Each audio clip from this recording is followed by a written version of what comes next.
میں مبلغ بنوں سنتوں کا، خوب چرچا کروں سنتوں کا، ہو کرم بہر خاک مدینہ۔ الحمدللہ رب العالمین، والصلاة والسلام علی سید المرسلین، اما بعد فاعوذ باللہ من الشیطان الرجیم، بسم اللہ الرحمن الرحیم۔ الصلاة والسلام علیک یا رسول اللہ،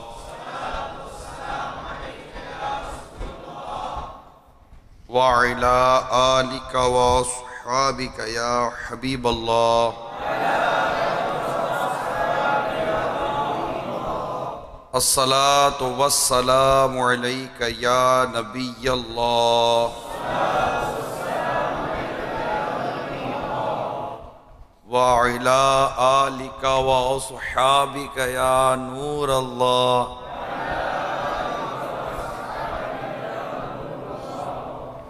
نبی رحمت شفیع امت صلی اللہ تعالی علیہ وآلہ وسلم پر درود و سلام پڑھنے کے بے شمار فضائل و برکات ہیں۔ چنانچہ منقول ہے کہ جس شخص نے اپنی زندگی میں سرکار مدینہ صلی اللہ تعالی علیہ وآلہ وسلم پر کثرت سے درود پاک پڑھے، اس کی موت کے وقت اللہ تعالیٰ اپنی تمام مخلوقات سے فرمائے گا اس بندے کے لیے بخشش کی دعا مانگو۔ صلو علی الحبیب صلی اللہ تعالی علی محمد وعلی آلہ وصحبہ وبارک وسلم۔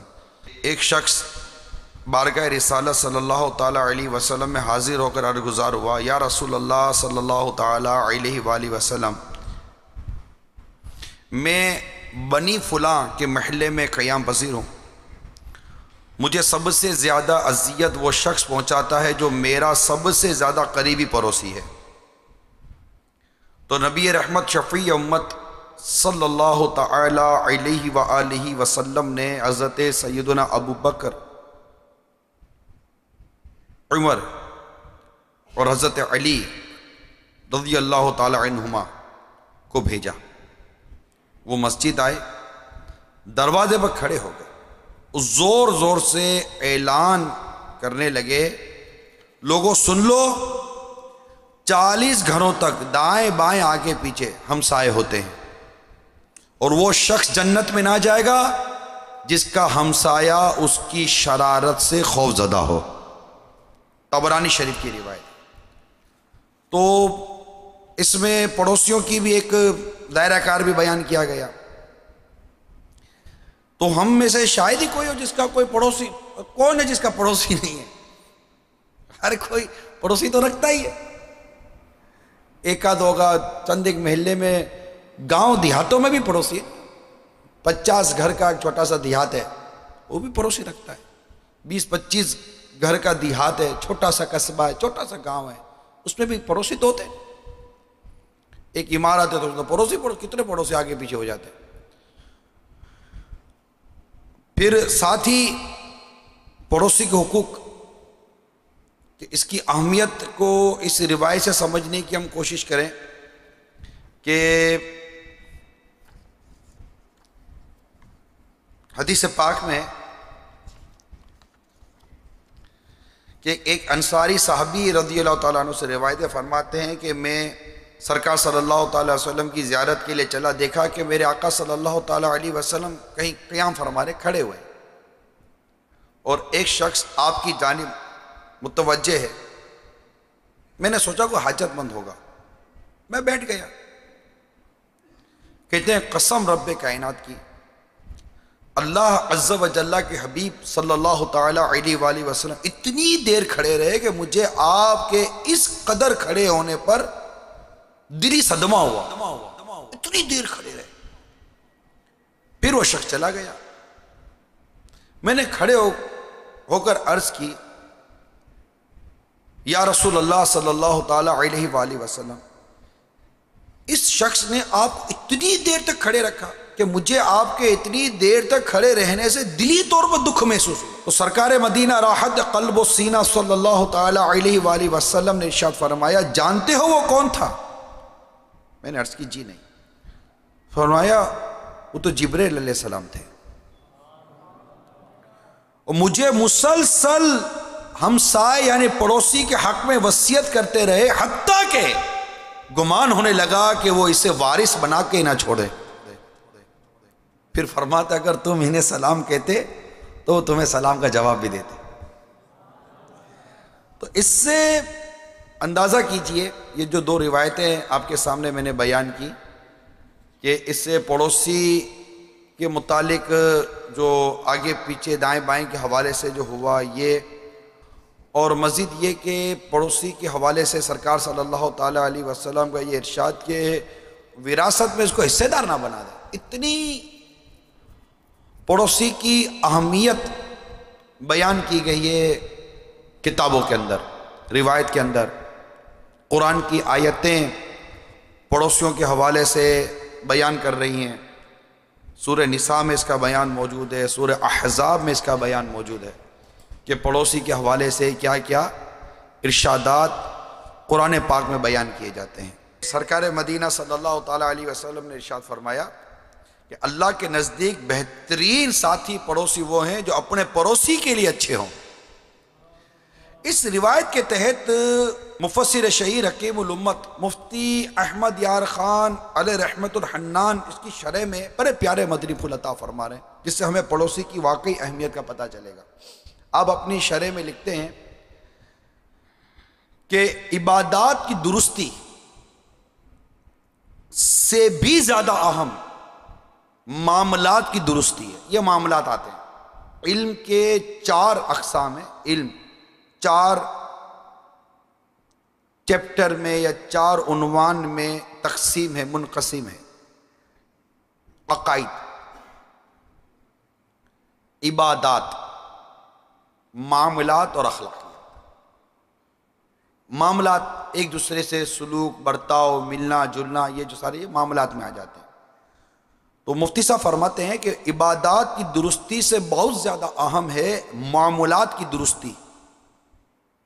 پڑوسی کے ساتھ سرحد فرمائی آپ نے، یہ پڑوسی کے ساتھ ہر وقت معاملہ رہتا ہے۔ آپ دیکھیے کہ بھائی بعض اوقات ہفتے میں ایک دفعہ ملنے آ جاتا ہے، بہن مہینے میں ہفتے میں ایک دفعہ ملنے آ جاتی ہے، بچے عموماً شادی کر کے الگ ہو جاتے ہیں تو وہ مہینے میں ہفتے میں ایک دفعہ ملنے آ جاتے ہیں۔ یوں کئی رشتہ داروں سے چند دنوں کے بعد واسطہ پڑتا ہے، مہینوں کے بعد واسطہ پڑتا ہے، یوں مطلب کہ موقع خوشی غمی کے، اب تو اتنی دوریاں ہو گئی ہیں آج کے رشتہ داروں میں کہ خوشی غمی کے موقع پر کبھی ملاقاتیں ہو گئی تو ہو گئی، برسوں تک تو رشتہ داروں کا کوئی پوچھنے والا نہیں ہوتا۔ اللہ نے محفوظ فرمایا، عجیب و غریب کلچر ہو چکا ہے کہ وہ صلہ رحمی، رشتہ داری، آپس کے جو تعلقات کی جو پہلے جو ایک ہم آہنگی ہوتی تھی، مل ملاپ ہوا کرتا تھا، آج وہ نہیں ہے، بڑی دوری ہو گئی، نفسا نفسی کا دور ہے۔ اچھا یہ بات میں کچھ اپنے طور پر نہیں کر رہا، یہ سارے جانتے ہیں، جو نہیں ملتے وہ بھی یہ کہہ رہے کہ یار بڑے دور ہو گئے۔ کبھی کبھی شادی میں ملاقات ہوتی ہے یا کبھی کسی موت میں یہ ملاقات ہو گئی تو ہم کہتے ہیں کہ ہر کتنے عرصے کے بعد ہماری ملاقات ہوئی، کب آخری ملے تھے؟ اب سوچتے ہو یہ بھی یاد نہیں آتا کب آخری ملے تھے، پتہ چلتا وہ ماموں کا انتقال ہوا تھا اس پہ ملے تھے، آج ماموں کے بیٹے کا بھی انتقال ہو گیا۔ او موت میتوں میں، خوشی غمی میں بھی اس طرح مطلب ملاقاتیں ہوتی ہیں۔ اب وہ رشتہ داروں کا ایسا مل ملاپ رہا نہیں ہے، اور اب رہتا ہے تو بے پردگیاں بہت ہو رہی ہوتی ہیں۔ ایک شریعت کے مطابق مل ملاپ کا یہاں کو اتنا رجحان نہیں رہا، مگر پڑوسی کا ایسا معاملہ ہے کہ کہہ سکتے ہیں کہ 3 ٹائم کھانا تو اس سے زیادہ ٹائم پڑوسی سے معاملہ ہے، ہر وقت ہر گھڑی پڑوسی کا معاملہ رہتا ہی ہے۔ فلیٹوں کا آج کل ہمارے سسٹم ہے، بلڈنگیں بنی ہوئی ہیں، عمارتیں بنی ہوئی ہیں، ایک ایک فلور کے اوپر کوئی 15 20 40 فلیٹ بھی ہوتے ہیں، بعض اوقات بڑی بڑی عمارتیں ہوتی ہیں، بڑے لمبے لمبے ان کے وہ کوریڈور بنے ہوئے ہوتے ہیں اور اس پہ فلیٹ نکلے ہوئے ہوتے ہیں، بچے کھیل رہے ہوتے ہیں۔ اب بچوں میں لڑائی ہو گئی، مسئلہ دیکھیں بچوں میں لڑائی ہو گئی۔ اب بچوں میں لڑائی ہوئی تو بچوں کی لڑائی نہیں ہوئی، وہ یوں سمجھو کہ 2 پڑوسوں کی لڑائی ہو گئی۔ 2 آدمی ایک ساتھ کام کرتے تھے آفس کے اندر، ان کے بچوں میں لڑائی ہو گئی، تو جب بچوں میں لڑائی ہوئی تو ایک بچے نے جا کے گھر میں شکایت کی، تو اس کے وہ جا کر وہ عورت بات کرنے لگی پڑوسن سے، تو ان دونوں کی لڑائی ہو گئی۔ جب ان دونوں کی لڑائی ہو گئی تو آدمی جب رات کو آتا ہے تو عورت کا تو ماتھے کا ٹینک بھرا ہوا، اس کو تو اپنا ٹینک خالی کرنا ہے. اس نے سارا اونڈیلا، پتا ہے کیا ہوا کیا ہوا، دیکھو اس نے یوں کیا، میں سمجھانے گئی تو یوں کہا، میں سمجھانے گئی تو یوں کہا. وہ جا کر وہ میں بات کرتا ہوں، اور وہ غصے میں وہ بات کرنے کے لیے گیا، ہاتھ میں کوئی چیز آئی، دونوں کی منہ ماری ہوئی، آدمیوں میں منہ ماری ہوئی ہے، آدمیوں میں سے اٹھا کر اسے سر پہ دے مارا. تو وہ بھی کچھ کام کر رہا تھا، مزدوری کر رہا تھا گھر میں کوئی، تو اس نے بھی کوئی دو چیز پکڑی، اس سے اٹھا کے اس کو مارا. دونوں نے ایک دوسرے کو زخمی کر دیا. دیکھتے دیکھتے دونوں مر گئے، دیکھتے دیکھتے دونوں مر گئے. کہتے ہیں کہ جب دونوں کے گھروں سے جنازے اٹھے تو ان دونوں کے بچے محلے میں باہر کھیل رہے تھے. یہ ایک اس طرح کا واقعہ بنا ہے، اس طرح کا واقعہ یہ بنا ہے جو کہ میں نے اپنے انداز سے بیان کرنے کی کوشش کی. یعنی دو بچے لڑے، وہ تو بچے تھے نا، وہ تو لڑ گئے. ان دو کے بچوں کی امیاں لڑ گئی. وہ سب صبر، تحمل، بردباری، ٹھیک ہے میرے بچے کی غلطی ہو گئی، میں سمجھاتا ہوں، بیٹا نہیں کرتے، نہیں یہ تو ہے ہی نہیں نا، میرا بیٹا تو کر ہی نہیں سکتا، تو آپ کا بیٹا پھر کیا کر سکتا ہے؟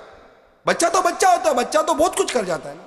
آئے دن محلوں میں لڑائیاں یہ عورتوں کی ہو رہی ہوتی ہیں، آئے دن عورتوں کی لڑائیاں ہو رہی ہوتی ہیں. ہمارے راستے میں شاید بس میں کم لڑائیاں ہوتی ہوں گی جتنے پڑوسی آپس میں لڑتے ہوں گے. وہ ان کا کس کو پتا چلے؟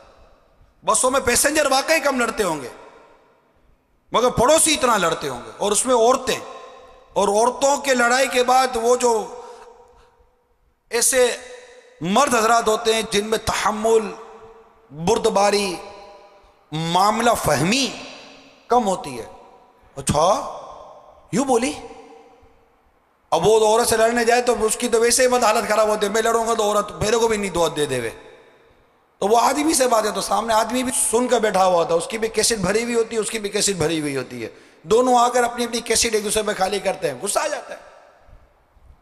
کسی جیل میں ایک مبلغ کا بیان تھا، بیان کے بعد سارے قیدی چلے گئے. ہمارے الحمدللہ جیلوں میں جو کام ہو رہا تھا، مبلغ جا کر مختلف مواقع پہ بیانات کرتے ہیں، پھر ملاقاتیں بھی ہوتی ہیں، پھر لوگ اپنے بیرکس میں چلے جاتے ہیں.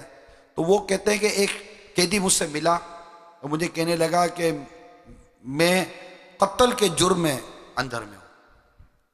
تو میں نے اس کو پوچھا قتل کے بارے میں کہ لوگ قتل کیوں کرتے ہیں، تو اس نے کہا کہ قتل کی اصل سبب غصہ ہے. غصہ آ جاتا ہے، غصے پر قابو نہیں رہتا. اور یہ ہمارا بھی ہے کہ غصہ آ جاتا ہے تو پہلے گالی نکلتی ہے، پھر ہاتھ ٹوٹتا ہے، پھر فائر ہو جاتا ہے، یا کوئی ایسی چیز مار دیتے جس سے وہ قتل ہو جاتا ہے. تو یاد رکھیے کہ مفتی صاحب فرماتے ہیں شرح میں کہ پڑوسی کے ساتھ اچھا برتاؤ کرنا چاہیے. یہ جو روایت تھی نا کہ اللہ کے نزدیک بہترین ساتھی پڑوسی وہ ہیں جو اپنے پڑوسی کے لیے اچھے ہوں، اس کے تحت فرماتے ہیں اچھا برتاؤ کرنا بہت ضروری ہے پڑوسی کے. اس کے بچوں کو اپنی اولاد سمجھے، اس کی عزت و ذلت کو اپنی عزت و ذلت سمجھے. یہاں تک غیر مسلم پڑوسیوں کے بھی حقوق رکھے گئے. یعنی پڑوسیوں کے حقوق کا یوں بیان کیا جاتا ہے کہ اگر پڑوسی رشتہ دار ہے، پڑوسی مسلمان ہے، رشتہ دار ہے، تو حق کے پڑوس، حق کے مسلم پہلا حق، حق کے پڑوس، حق کے رشتہ داری. مثال کے طور پر آپ کی خالہ آپ کے پڑوس میں رہتی ہے، تو آپ کی خالہ آپ کے پڑوس میں رہتی ہے تو اب 3 حقوق ہو گئے خالہ کے. حق مسلم کہ خالہ اگر مسلمان ہے تو حق مسلم، پھر حق خالہ رشتہ داری کہ ماں کے بعد بڑا مقام خالہ کا بھی ہے حدیث میں، اور تیسرا حق پڑوس. اب جو پڑوس میں ہے یہ رشتہ دار نہیں ہے تو 2 حق ہو گئے، حق مسلم اور حق پڑوس. اور اگر پڑوسی نہ رشتہ دار ہے نہ مسلم ہے، غیر مسلم ہے، تو ایک حق ہو گیا حق پڑوس، جس کی صراحت احادیث مبارکہ میں بھی آئی ہے اور فقہا بیان کرتے ہیں. لہذا اس کی سراحت ہمیشہ ہر ایک کو اپنے یہاں کے علماء اہل سنت سے لے لینی چاہیے کہ میرا پڑوسی غیر مسلم ہے تو میں اس کے کیا حق ادا کروں. اس کی بہت بڑی تفصیل ہے، اس کے بہت سارے استثناءات جس کو کہتے ہیں، یعنی کہ یہ کر سکتے، یہ نہیں کر سکتے، یہ کر سکتے، یہ نہیں کر سکتے. اس کی بہت ساری وضاحت ہے اور یہ ایک الگ پورا ایک ٹاپک ہے، ایک الگ پورا بیان ہے. البتہ یہ 3 حقوق ہیں. تو اب ہم دیکھیں کہ ہمارا پڑوسی کون ہے، پھر ان سب کے حقوق ادا کرنے ہوتے ہیں. اب مثال کے طور پر آپ کا کوئی پڑوسی اس سے بھی زیادہ کوئی مطلب کہ مزید کوئی اہمیت کا حامل ہے، تو یوں مطلب کہ جس طرح اس کے حقوق لگتے چلے جائیں گے آپ کو اس کے حقوق ادا کرنے پڑیں گے. تو غیر مسلموں کے بھی حقوق شریعت نے رکھے ہیں. آپ اس پر غور کیجئے کہ حضرت سیدنا با یزید بسطامی رحمۃ اللہ تعالیٰ علیہ کا جو پڑوسی تھا وہ غیر مسلم تھا. اس کے بال بچے بھی تھے، تو وہ جو غیر مسلم تھا وہ سفر پر روانہ ہوا، بچے گھر ہی میں تھے. اب رات کو ان کے بچے رویا کرتے تھے، تو معلومات کی کہ بچے کیوں اتنا روتے ہیں، تو پتہ چلا کہ گھر میں اندھیرا ہے اس لیے بچے روتے. تو با یزید بسطامی رحمۃ اللہ تعالیٰ علیہ نے چراغ میں بہت سارا تیل ڈالتے اور ان کے گھر بھجوا دیا کرتے کہ بچے روئے ہی نہیں. تو بچے واقعی روشنی ہوتی تو چپ ہو جاتے تھے. اتنے میں وہ غیر مسلم سفر کر کے جب واپس لوٹا تو گھر والوں نے بتایا کہ ہمارے جو ساتھ جو پڑوسی ہے مسلمان، اس نے ہمارے ساتھ یہ حسن سلوک کیا کہ ہمارے بچے اندھیرے میں روتے تھے تو یہ اپنا چراغ دے دیتے تھے جس کی روشنی سے بچے چپ ہو جاتے تھے. تو باپ نے کہا کہ جس پڑوسی کی روشنی سے میرے اندھیرے گھر میں اجالا ہو گیا تو میں کفر کے اندھیرے میں کیوں رہوں، لہٰذا کلمہ پڑھ کر سارے مسلمان ہو گئے. کیسا انداز تھا ہمارے بزرگوں. ایسا ہی ایک واقعہ حضرت سیدنا مالک بن دینار رحمۃ اللہ تعالی علیہ کا بھی ملتا ہے کہ آپ نے مکان کرائے پر لیا ہوا تھا. اب اس مکان کا پڑوسی بھی غیر مسلم تھا. تو سیدنا مالک بن دینار رحمۃ اللہ تعالی علیہ کے حجرے میں اس مکان کے دروازے کے قریب تھا، تو وہ پر نالا بنا رکھا تھا، تو گندگی اور یہ ساری چیزیں سیدنا مالک بن دینار رحمۃ اللہ تعالی علیہ کے گھر میں نجاست وغیرہ گرا کرتی تھی. تو اس نے مدت تک ایسا ہی کیا، مگر کبھی بھی حضرت سیدنا مالک بن دینار رحمۃ اللہ تعالی علیہ نے شکایت نہیں فرمائی. آخر ایک روز وہ غیر مسلم تھک گیا. مطلب آپ دیکھو کہ غیر مسلم ستا کر تھک گیا. جس کو تھکایا جا رہا ہے، جس کو ستایا جا رہا ہے وہ تھک ہی نہیں رہا. کمال کی بات تھی نا، واقعی اللہ کے بندے کمال کے ہوتے ہیں. وہ تھک گیا نا، تھک کر پوچھنے لگا کہ سوال کیا گیا، میرے پرنلے صاحب کو کوئی تکلیف تو نہیں ہے؟ اپنے یہ صاحب تو گریبان پکڑ لے ہوئے، ایک تو بولتا نہیں ہو، اوپر سے آ کر پوچھتا یہ کہ تکلیف تو نہیں ہے. اتنا تکلیف دے رہا ہے پھر بھی پوچھتا تکلیف نہیں ہے. تو قربان جاؤ ان کے حسن اخلاق پر. سیدنا مالک بن دینار علیہ رحمۃ اللہ الغفار فرماتے ہیں ہوتی تو ہے، مگر میں نے ایک ٹوکری اور جھاڑو رکھ چھوڑی ہے، جو نجاست گرتی ہے اسے صاف کر لیتا ہوں. تو اس نے پوچھا کہ آپ اتنی تکلیف کیوں اٹھاتے ہیں، آپ کو غصہ نہیں آتا؟ فرمایا میرے رب عز و جل نے ارشاد فرمایا ہے، ترجمہ کنز الایمان، اور غصہ پینے والے اور لوگوں سے درگزر کرنے والے اور نیک لوگ اللہ کے محبوب ہیں. یہ آیت مقدسہ سن کر وہ غیر مسلم بے حد متاثر ہوا اور یوں عرض گزار ہوا، یقیناً آپ کا دین نہایت ہی عمدہ ہے، آج سے میں سچے دل سے اسلام قبول کرتا ہوں. پھر اس نے کلمہ پڑھا اور مسلمان ہو گیا. 2 واقعات میں نے آپ کو سنائے، 2 واقعات میں نے آپ کو سنائے. ایک واقعہ یہ تھا کہ ان کے ساتھ حسن سلوک ایسا ہوا غیر مسلم کے ساتھ کہ وہ کلمہ پڑھ کر مسلمان ہو گئے. اور ایک واقعہ وہ سنا ہے کہ غیر مسلم نے تکلیف دی اور اس کی تکلیف پر صبر کیا. یہ بھی حسن اخلاق ہے، صبر کرنا یہ بھی حسن اخلاق ہے. تو اس تکلیف پر اتنا صبر کیا کہ آپ کا صبر دیکھ کر، آپ کا حسن اخلاق دیکھ کر وہ غیر مسلم مسلمان ہو گیا. ہمارا پڑوسی ہمیں دیکھ کر نمازی نہیں بنتا، یعنی غیر مسلموں کو مسلمان کر لیتے تھے ہمارے بزرگان دین، اور ہم ہیں کہ کچھ بنتا ہی نہیں ہے. میں آپ کو اب کوشش کرتا ہوں اللہ کرے کہ میں تسلسل کے ساتھ آپ کو کچھ روایتیں بیان کرنے میں کامیاب ہو جاؤں. یقین مانیے یہ روایتیں جو سرکار مدینہ صلی اللہ تعالیٰ علیہ وسلم نے ارشاد فرمائی، اس پر غور کیجیے کہ پڑوسی کے بارے میں کیسی کیسی روایتیں ملتی ہیں، کتنی اس پہ تاکید کی گئی ہے. چنانچہ ایک حدیث پاک فرمان مصطفیٰ، جو شخص اللہ عز و جل اور یوم آخر پر ایمان رکھتا ہو اسے چاہیے کہ اپنے ہمسائے کو مت ستائے.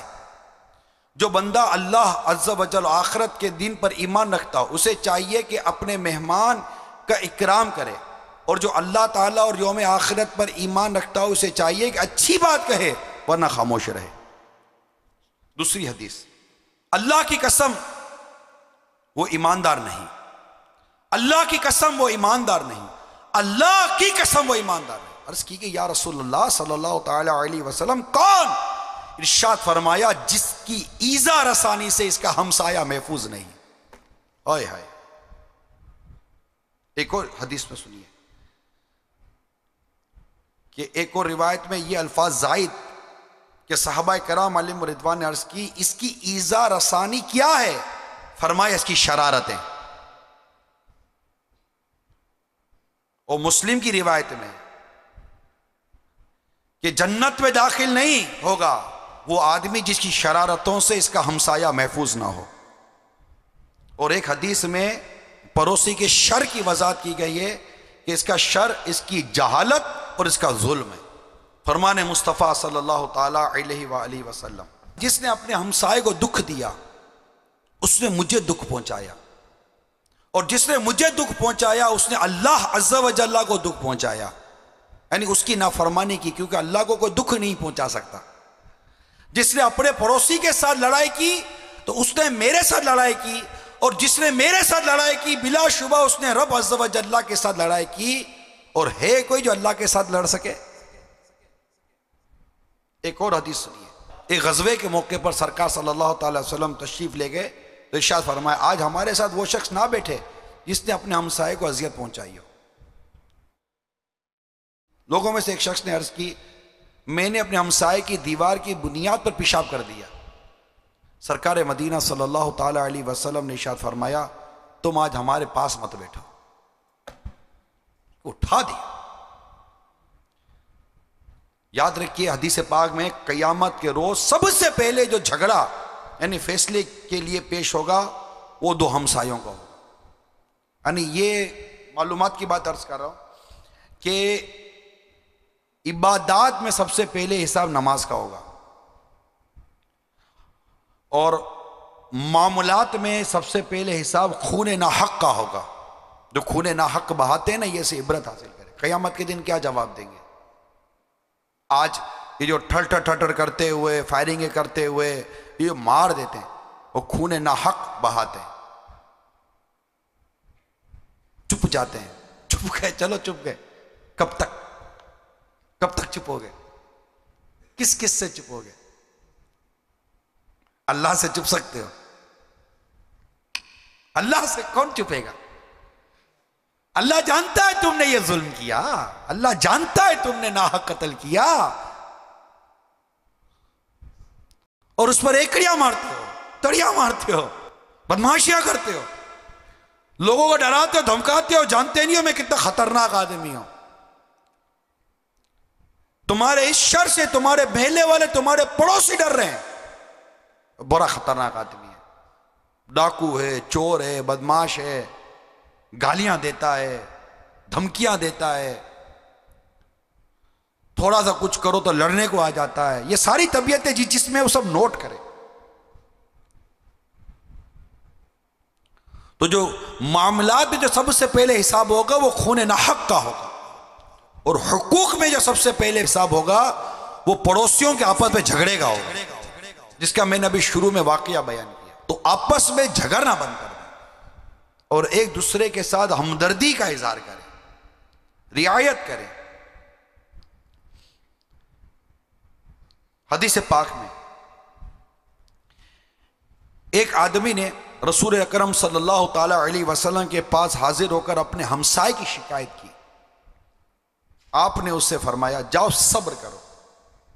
وہ 2-3 مرتبہ حاضر ہوا، آپ نے فرمایا جاؤ اپنا سامان نکال کر راستے میں ڈال دو۔ اس نے ایسا ہی کیا۔ اب وہاں سے گزرنے والے لوگ اس کی وجہ پوچھنے لگے، تمہارا سامان راستے میں کیوں پڑا ہوا ہے؟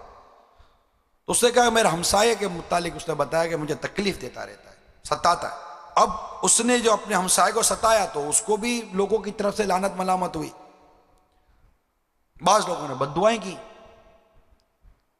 اب وہ ستانے والا جو تھا وہ اس کے پاس آ کر کہنے لگا اپنے گھر واپس آ جاؤ، اب تم میری کوئی ایسی حرکت نہیں دیکھو گے جو تمہیں ناپسند ہو۔ مگر آپ دیکھیے کہ اس نے سرکار صلی اللہ تعالیٰ علیہ وسلم کی بارگاہ میں ضرور شکایت کی، لیکن اس کو ستانے کے بدلے ستانے کا کوئی حکم نہیں ہوا کہ تم کو یہ ستا دے تو تم بھی ستا لو۔ یعنی اگر آپ کا پڑوسی اللہ کی نافرمانی کر رہا ہے آپ کے حق میں، تو آپ کیا اللہ کی نافرمانی کریں گے؟ دیکھیے میں جانتا ہوں کہ اس وقت جو موضوع ہے یہ مطلب میری سمجھ تک کہ کوئی سے متعلق نہیں ہے، اس لیے میں آپ کو کثرت کے ساتھ حدیث سنانے کی میری نیت ہے کہ میں کثرت کے ساتھ آپ کو نبی کے ارشاد سناؤں گا کہ ہمارے نبی نے ہمسائے کے بارے میں، پڑوسی کے بارے میں کیا فرمایا، ہمارے بزرگوں کے، ہمارے اسلاف کے کیا انداز اور کیا کردار ہوا کرتا تھا۔ آج بھی یہ مطلب کوئی ڈھکی چھپی بات نہیں ہے۔ پچھلے دنوں کا ایک واقعہ ہے کہ ایک شخص جرمنی گیا، مسلمان، کسی مقصد کے تحت اس نے مکان لیا، تو اس کے مکان کے ساتھ جو اس کا پڑوسی تھا وہ غیر مسلم تھا، جرمن تھا۔ وہ کسی کام سے 2-3 مہینے کے لیے کہیں سفر پر چلا گیا، تو اس نے مسلمان جو پڑوسی تھا اس نے دیکھا کہ اس کے گھر کے باہر کچھ پیپر وغیرہ آتے رہتے تھے، ڈاک وغیرہ اس طرح کے پوسٹیج وغیرہ آتے رہتے تھے۔ اب اسے دیکھا یہ تو ہوائیں آ رہی ہیں، یہ تو اڑ اڑ کے ساری چیزیں اڑ جائیں گی، تو اس نے کیا کیا کہ وہ اس کے پیپر اٹھاتا اپنے گھر میں رکھ لیتا۔ 2 یا 3 ماہ تک اس نے ایسا ہی کیا۔ جب 3 ماہ کے بعد وہ غیر مسلم واپس لوٹا تو اس نے جا کر وہ سارے پیپر اور جو چیزیں اس نے اٹھائی تھی وہ ساری جا کر اس کو واپس کی۔ اس نے کہا واٹ از دس؟ تو اس نے سارا ڈیٹیل بتایا کہ یہ چیز تھی اور اسی طرح میں دیکھتا تھا اور میں نے سنبھال لی کہ پتہ نہیں اس میں کون سی چیز تمہارے کام کی ہو، ایکسپائری ہو گئی، نہ ایکسپائری ہو گئی، تمہارے کام کے لیٹر ہوں گے، یہ وہ 10 چیزیں اس کو بیان کی۔ تو اس نے غیر مسلم میں کوسچن کیا، سوال کیا کہ تیرا پرپس کیا ہے؟ پیسے چاہیے؟ تجھے کیا چاہیے؟ تو نے یہ جو خدمت کی، تو نے یہ میرا کام کیا، تو واٹس یور پرپس؟ تمہارا مقصد کیا تھا؟ اس نے کہا نتھنگ، کچھ بھی نہیں، یہ کہ بس تمہیں تکلیف نہ ہو۔ کیا کہا؟ یہ کہ تمہیں بس تکلیف نہ ہو۔ اب وہ حیرت سے دیکھنے لگا، وہ کلمہ پڑھ کر مسلمان ہو گئے۔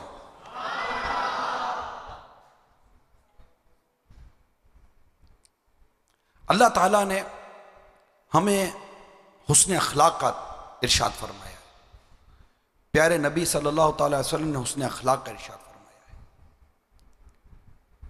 لیکن بدقسمتی یہ ہے کہ آج مسلمانوں میں حسن اخلاق جو ہماری واقعی اصل ہے وہ کہاں ہے؟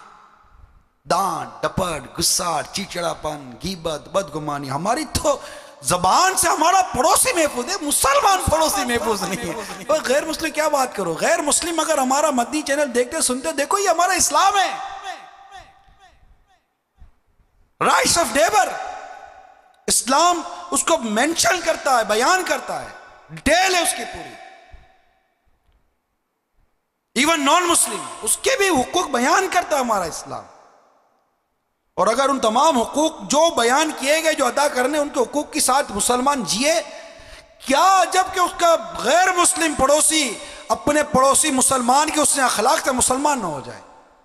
لیکن کوئی لائف اسٹائل بھی تو فرق نہیں ہے نا۔ اگر آپ کا غیر مسلم پڑوسی ہے تو وہ دیکھتا ہے کہ میں بھی تو سویا ہوا ہوں، یہ بھی تو سویا، میری کون سی نماز تھی، اس پڑوسی کی نماز تھی، یہ کون سا نماز کے لیے نکلا تھا۔ ایک لائف اسٹائل، ایک کلچر جو ہے ہمارا مسلم اور غیر مسلم کے حوالے سے اگر میں بات کروں، ایسے کئی کنٹریز ہیں جن میں غیر مسلم اور مسلمان ایک دوسرے کے پڑوسی ہوتے ہیں۔ میں تمام اسلامی بھائی سے سوال کرتا ہوں کہ آپ کے اور آپ کے جو نان مسلم پڑوسی ہے، آپ کے لائف اسٹائل میں کیا فرق ہے؟ اسلام تو بڑی میجر فرق رکھ رہا ہے، بڑے بڑے فرق رکھ رہا ہے کہ میں کچھ نہیں تو وضع کا فرق ہے، وضع اور قطع جس کو طور طریقہ کہتے ہیں، اس کا فرق ہے. یعنی مسلمان کے گھر کا ماحول جب غیر مسلم کے گھر پر اثر کرتا ہے تو غیر مسلم اس اثر کو قبول کر کے مسلمان ہو جاتا ہے. اور یہاں پر بدقسمتی سے یہ ہے کہ غیر مسلموں کے کلچر اور ان کا طور طریقہ ہمارے مسلمان پڑوسی کے گھر میں پڑتا ہے تو مسلمان کا گھر تبدیل ہو جاتا ہے. میں یہ نہیں کہتا معاذ اللہ کہ وہ ایمان سے ہاتھ دھو بیٹھتا ہے، میں کلچر کی بات کر رہا ہوں، کلچر کی بات کر رہا ہوں. بعض تو ایسی حرکتیں ہیں کہ وہ اس کا ایمان داؤ پہ لگ جاتا ہے. مگر یہ ساری چیزیں کون دیکھے کون سمجھے؟ یہاں تو ہمارا مسلمان پڑوسی ہماری زبان اور ہاتھ سے محفوظ نہیں ہے. مسلمان جو کسی اور محلے اور علاقے میں رہتا ہے یہ دور کی بات ہے، ہمارا پڑوسی ہماری زبان اور ہمارے ہاتھ سے محفوظ نہیں ہے. ہمارا پڑوسی غیبت اس کی ہوتی ہے. امیر علیہ سنت نے اپنی کتاب غیبت کی تباہکاریاں کے صفحہ نمبر 358 سے پڑوسی کے بارے میں کی جانے والی غیبتیں بیان کی ہیں. مثال کے طور پر اب ایک غیبت، اس جیسے پڑوسی سے تو اللہ بچائے. دوسری غیبت، فلاں پڑوسن چال چلن کی اچھی نہیں ہے. اب کتنی بڑی بھیانک بات ہے، کسی مطلب کہ پاک دامن عورت پر تہمت لگا دی آپ نے، چال چلن کی اچھی نہیں ہے. کیسے کہہ رہے چال چلن کی اچھی نہیں ہے؟ پھر اتنی بے باکی ہوتی ہے، اس کی لڑکیاں بہت خراب ہیں. آپ بتایا پڑوسی کی لڑکیوں کے بارے میں، حالانکہ اس کی عزت آپ کی عزت، اس کی ذلت آپ کی ذلت ہے، اس کی رسوائی آپ کی رسوائی ہے. آپ کو تو اپنے پڑوسی کے اگر عیب ظاہر ہو بھی جائیں تو آپ کو تو چاہیے تھا کہ اپنے پڑوسی کے عیب ڈھکتے، پڑوسی کے عیب ڈھکتے. اس کے بچے کا کوئی عیب ہے تو اس کے بچے کا عیب ڈھکتے. ارے اس کی بات کیا کرتے، اس کا بچہ میں جاتا ہوں، میرے پڑوس میں رہتا ہے نا. آپ 200 کلومیٹر دور جا کر اپنے پڑوسی کے بچے کی غیبتیں کرتے ہو، تہمتیں باندھتے ہو، برائیاں کرتے ہو. آپ کو حیا نہیں آ رہی، شرم نہیں آ رہی، کچھ بھی نہیں آ رہا. شرم نبی، خوف خدا یہ بھی نہیں، وہ بھی نہیں. اس کی بچیوں کی غیبتیں، اس کی بچیوں کی برائیاں کرتے ہیں. معاذ اللہ آپ کی اس بد کلامی اور بری زبان سے اگر اس بچی کے رشتے بند ہو گئے تو آپ کا کیا گیا؟ آپ کو تسکین ہوگی؟ معاذ اللہ سنا معاذ اللہ. یہ تو آپ کی طبیعت ہے کہ پڑوسی کو اذیت پہنچے، پڑوسی کو تکلیف پہنچے، پڑوسی پر کوئی آفت ٹوٹ پڑے تو کیا آپ کے دل پر اس کی تسکین پہنچے گی؟ سارے پڑوسی ایک دوسرے کے بارے میں غور کیوں نہیں کرتے؟ اتنی جگر شغاف روایتیں ہیں پڑوسیوں کے حقوق کے بارے میں. دماغ سوچتا رہتا ہے، دل کانپتا رہتا ہے، میرا پڑوسی مجھ سے مطمئن نہیں. یعنی یہ پوچھا گیا بارگاہ رسالہ صلی اللہ علیہ وسلم، جو خلاصہ یاد آ رہا ہے کہ مجھے کیسے پتا چلے کہ میں نے جو کام کیا وہ اچھا یا برا ہے؟ ارشاد ہوا کہ پڑوسی اچھا کہے تو اچھا ہے، پڑوسی برا کہے تو برا ہے. بتائیے، کیونکہ اور دوسرے دور کی بات ہے، پڑوسی تو جانتے ہیں نا ایک دوسرے کو.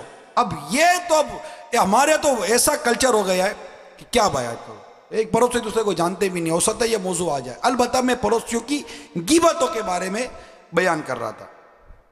اس کے سارے لڑکے نمبر ہی ہیں یہ غیبت. وہ پڑوسن تو جب دیکھو کچھ نہ کچھ مانگنے آ جاتی ہے، ماچس تک گھر میں رکھتی نہیں، آئے دن اس کے ہاں تو جھگڑا ہی رہتا ہے. جب پتہ ہے تو سلو کروا دو نا، غیبتیں کیوں کرتے ہو؟ کوئی اپنا کردار ادا کرو نا، محبت پیار کہ میں کوئی آپ کی مدد کر سکتا ہوں. آپ کو تکلیف نہیں ہو رہی، آپ کے پڑوسی کا بچہ بگڑ رہا، آپ کو تکلیف نہیں ہو رہی، آپ کے پڑوسی کا لڑائی ہو رہی، آپ کو تکلیف نہیں ہو رہی، میاں بیوی آپس میں نا اتفاقی کا شکار ہے معاذ اللہ، آپ کو تکلیف نہیں ہو رہی. تکلیف آپ کو فیلنگ نہیں ہے، لذت لے رہے ہیں، لذت. دیکھتی ہو پڑوسی کی آواز آئی تھی تمہیں رات کو، کیسے لڑ رہے تھے میاں بیوی، یہ کیا ہے یار؟ اب میں بول رہا ہوں آپ کو گھن آتی ہوگی اگر آپ نے یہ حرکتیں کی ہوں گی. واقعی میں نے یہ حرکت کی تھی، آپ کو گھن آتی ہوگی. چلو بھر پانی میں جیسے کہ وہ محاورہ نہ ڈوبنے کا جی چاہتا ہوگا. شرم و حیا کے حوالے سے عرض کر، اگر یہ بھی نہیں ہے اے اللہ ہمیں شرم و حیا عطا کر دے. غیبتیں میاں بیوی کی آپس سے بنتی نہیں ہے، یوں آپس سے باتیں کریں گے، پڑوسی آپس گھر میں بیٹھ کے باتیں کریں گے. پھر پتہ چلا ان کی لڑکی بھاگ گئی ہے. واللہ امان والحافظ. کتنا مطلب زبان رکتی بھی نہیں ہے نا, ہڈی نہیں ہے اس کے اندر, پھڑ کر کے پھسلتے, پھڑ کر کے پھسلتے. کل اس کے بڑے بیٹے نے اس پر ہاتھ اٹھایا تھا, اب اس کو پتا چلے گا کہ آپ نے یہ ساری باتیں کہیں کوڈ کی ہیں تو اس کو اچھا لگے گا. وہ پڑوسی تو بالکل پڑوسیوں کا کوئی حق ہی نہیں جانتا. اوپر کی منزل والا بڈھا وہ ستاتا ہے. اب بتاؤ یار, یہ بھی قبول بھولنے کی بات ہے. ایک تو میرے بچے کو اس کے بچے نے مارا, جب فریاد لے کر گیا تو اوپر سے مجھ سے جھگڑنے لگا. اس کے بچوں کی شکایت کروں تو بالکل نہیں سنتا, بغیر دستک دیے ہمارے گھر کے اندر گھس جاتا ہے. ہمارا مکان مالک اوپر کی منزل پر رہتا ہے, ایسا تنگ کرتا ہے کہ بس کیا کہوں.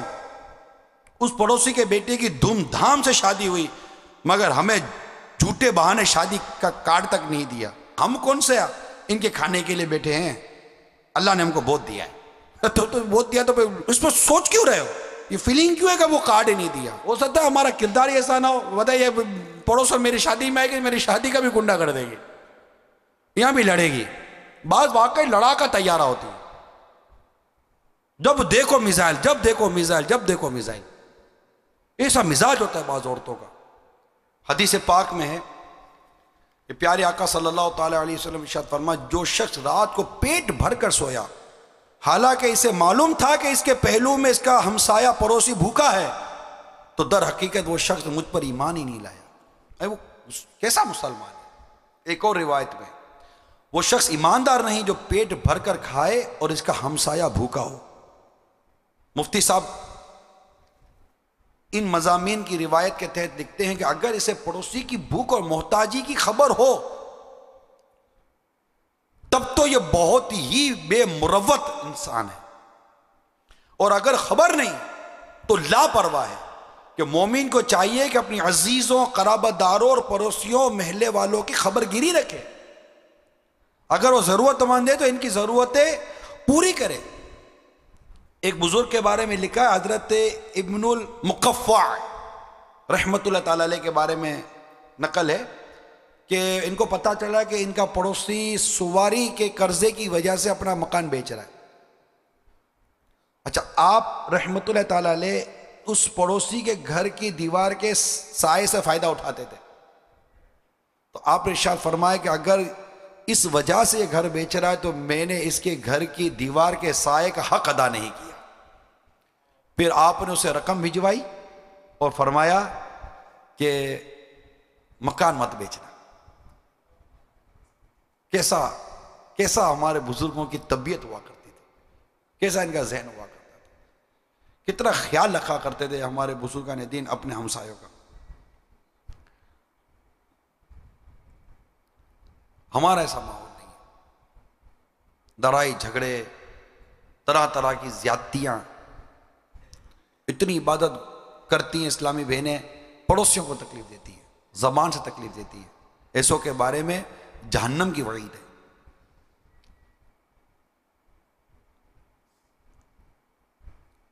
تو یہ میرے میٹھے اور پیارے اسلامی بھائیوں اور مدنی چینل کے ناظرین,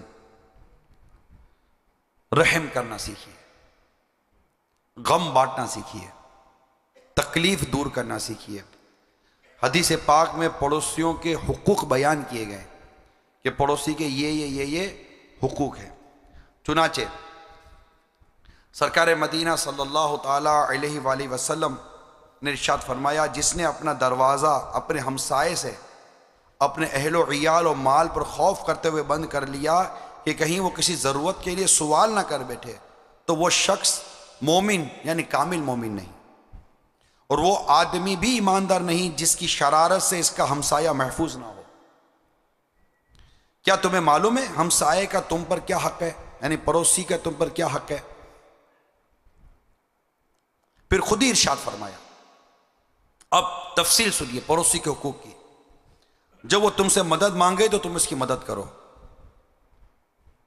جب قرض کا سوال کرے تو اس کو قرض دو, جب محتاج ہو تو اس کا خیال کرو، جب کبھی بیمار پڑ جائے تو اس کی عیادت کو جاؤ، جب اسے کوئی خوشی حاصل ہو تو اسے مبارکباد دو، جب کسی صدمے سے دوچار ہو تو اس کے ساتھ تعزیت کرو، اور جب فوت ہو جائے تو اس کے جنازے کے ساتھ چلو۔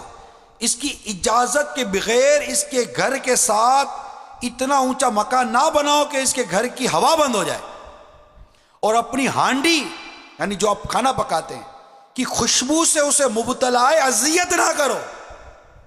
یہاں تو غیبت ہوتی ہے نا کہ اس کی ناک بڑی تیز ہے، میرے گھر میں جو پتا آ جاتی ہے، حالانکہ اس کے بچے بھوکے ہیں، بیچاری خود بھوکی ہے۔ آپ دیکھیے یہ حقوق بیان کیے جا رہے ہیں، کتنی اہمیت ہے پڑوسی کی، کتنی اہمیت ہے پڑوسی کی، کتنی قدر و منزلت ہے پڑوسی کے حوالے سے۔ ہمارا پڑوسی غم میں ڈوبا ہوا ہے، ہمیں کیا پڑا ہے؟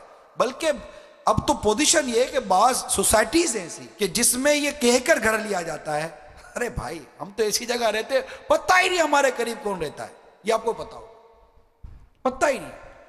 اسلام کی تعلیمات اس سے ہٹ کر ہے، پڑوسی کے بارے میں پتہ ہونا چاہیے، ان کے حقوق کے بارے میں پتہ ہونا چاہیے، ان کی خوشی غمی کے بارے میں پتہ ہونا چاہیے، ان کے غم و دکھ کو دور کرنے کی کوئی سوچ، کوئی اس معاملے میں کوئی مطلب کہ ایسے ارشادات سرکار صلی اللہ علیہ وسلم کے ملتے ہیں کہ آدمی خود کوشش کرے کہ کاش میں اپنے پڑوسی کے کسی مسلمان کے کام آ جاؤں۔ حدیث پاک میں جو میرے کسی امتی کی حاجت پوری کرے اس سے اس کی خوشی چاہتا ہو، یعنی کوئی دنیاوی غرض و غایت، نام و نمود، شہرت طلب ہی نہیں، اس سے اس کی خوشی چاہتا ہو کہ یار یہ خوش ہو جائے گا۔ کہ حدیث پاک میں آتا ہے فرائض کے بعد جو اچھی عبادت ہے، فرائض کے بعد جو اعلیٰ عبادت ہے وہ یہ ہے کہ کسی مسلمان کا جی خوش کر دے۔ مسلمان کا دل خوش کرنا 60 برس کی نفلی عبادت سے بہتر ہے۔ تو حدیث میں ہے جو میرے کسی امتی کی حاجت پوری کرے اس سے اس کی خوشی چاہتا ہو تو اس نے مجھے خوش کیا، اور جس نے مجھے خوش کیا اس سے اللہ کو خوش کیا، اور جس نے اللہ کو خوش کیا اللہ تعالیٰ اسے جنت میں داخل کرے گا۔ اور ایک اور حدیث میں جو کسی غمگین کی مدد کرے اس کے لیے 73 بخششیں لکھی جاتی ہیں۔ کتنی؟ 73 بخششیں لکھی جاتی ہیں، جن میں ایک تو اس کے تمام کاموں کی درستی ہے۔ ایک بخشش جو اس کو عطا کی گئی تمام کاموں کی درستی اس سے ہو جائے گی، بقیہ 72 مغفرتیں اس کے لیے قیامت کے دن کے درجے بلند کریں گی۔ اے میٹھے اسلامی بھائی، مدنی چینل کے ناظرین، کیا ہی اچھا ہو، وہ مجھے پردے میں رہ کر سننے والے اسلامی بہنوں، کیا ہی اچھا ہو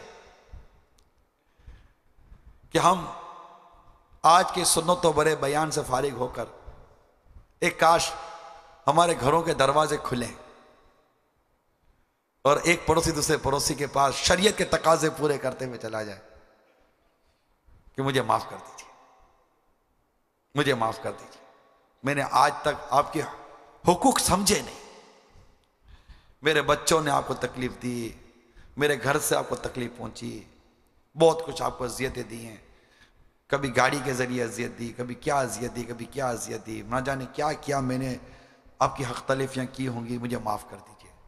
یعنی ایسا ہو کہ ایک پڑوسی دروازہ کھولے تو دوسرا پڑوسی نے بھی دروازہ کھولے، اور دونوں کے راستے میں ملاقات ہو جائے اور دونوں ملے، دونوں بولے میں بھی تو اسی کام کے لیے آپ کے پاس آ رہا تھا۔ اللہ اللہ، اگر ایسا ماحول ہو جائے تو کہاں نفرت ہے، کہاں قدورت، کہاں بغض، کہاں حسد۔ یہاں تو پڑوسی کی گاڑی آ جائے تو دوسرا پڑوسی حسد کرتا ہے اسے، معاذ اللہ سما معاذ اللہ، چگلی کھاتا ہے۔ اس میں یاد آیا مجھے، عموماً یہ جو گھر میں کام والیاں رکھتے ہیں نا، اگر کام والیاں کچھ سن رہی ہیں یہ تھوڑی توجہ کریں، ان میں بعض کیسا مزاج ہوتا ہے۔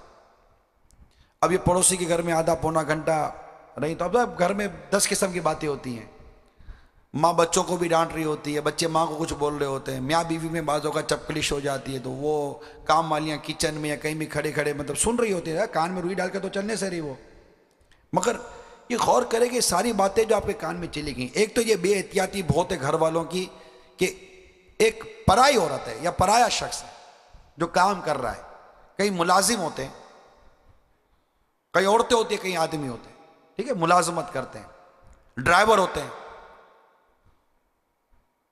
تو پیچھے بیٹھے ہوتے ہیں گھر والے، اور یہ مطلب یہ سب جو آپ میں سمجھ دے جو میں کہنا چاہ رہا ہوں، تو ان کے سامنے گھر کی باتیں ہو رہی ہوتی ہیں، بچوں کے معاملات، کھانے پکانے کے معاملات، ساس بہو کے معاملات، شوہر میاں بیوی کے معاملات، سب ان کے سامنے ہو رہا ہوتا ہے۔ یہ بعض اتنے کم ظرف قسم کے ہوتے ہیں اور اتنا ان کا عجیب و غریب ان کا حساب ہوتا ہے کہ جب یہ پڑوس میں جائیں گے نا یا کسی اور گھر میں جائیں گے تو اس گھر کی تمام کمزوریاں برائیاں، آپ کا گھر بہت اچھا، میں تو ادھر دیکھتی ہوں لڑتے ہی رہتے ہیں میاں بیوی آپس میں، یار تم کو خدا کا خوف نہیں ہے، تم اس گھر کی برائیاں یہاں بیان کر رہی ہو۔ ایسی اگر آپ کے گھر میں معصیاں ہیں یا کوئی ایسا کوئی بھی آپ کا عملہ ہے، خدا را ان سے بچیے، یہ گھروں میں لڑائیاں کروا دیتی ہیں، میاں بیویوں میں بھی لڑائیاں کروا دیتی ہیں، پڑوسیوں میں بھی لڑائیاں کروا دیتی ہیں۔ میں اول تو ان کو سمجھاتا ہوں کہ یہ عادت انتہائی گندی عادت ہے۔ اسلام ہمیں عیب چھپانے کا درس دیتا ہے کہ جو مسلمان کے عیب چھپائے گا اللہ قیامت کے دن اس کے عیبوں کو چھپائے گا۔ تو اس طبقے سے بچیں، اس طبقے سے بچیں، اور یہ طبقہ جو اس کام میں مبتلا ہے وہ خود کو اس سے بچائے، یہ نہ کریں، یہ حرکت اچھی نہیں ہے آپ کی، یہ لڑائی جھگڑا کروانا یہ اچھی عادت نہیں ہے، بری عادت ہے۔ اللہ تعالی ہم سب کو محفوظ فرمائے اور ان کو بھی ہدایت عطا فرمائے۔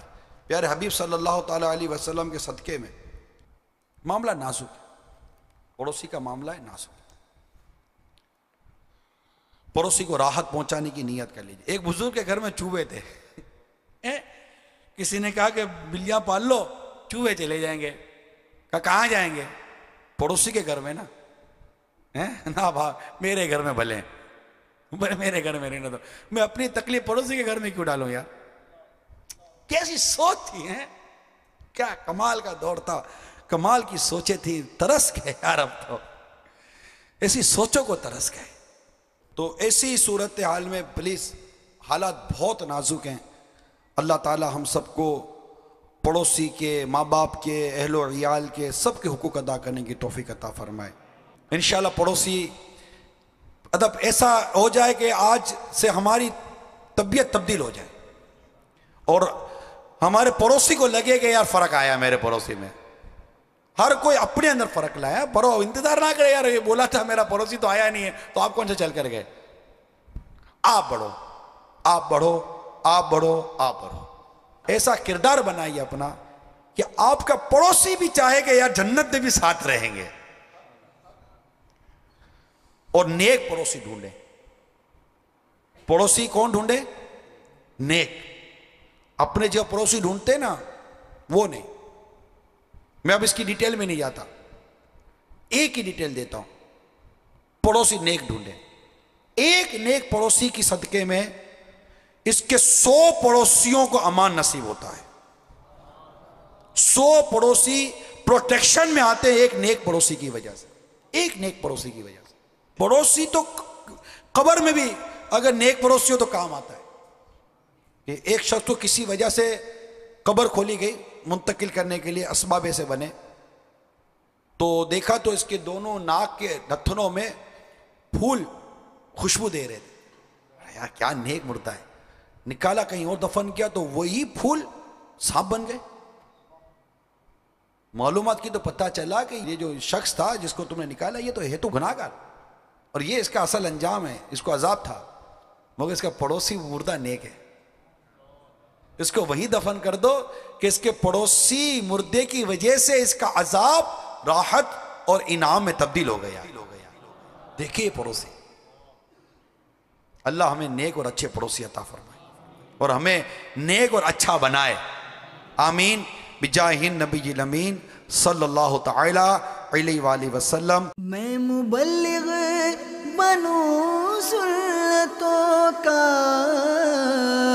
خوب چرچا کروں سنتوں کا، ہو کرم بہر خاک مدینہ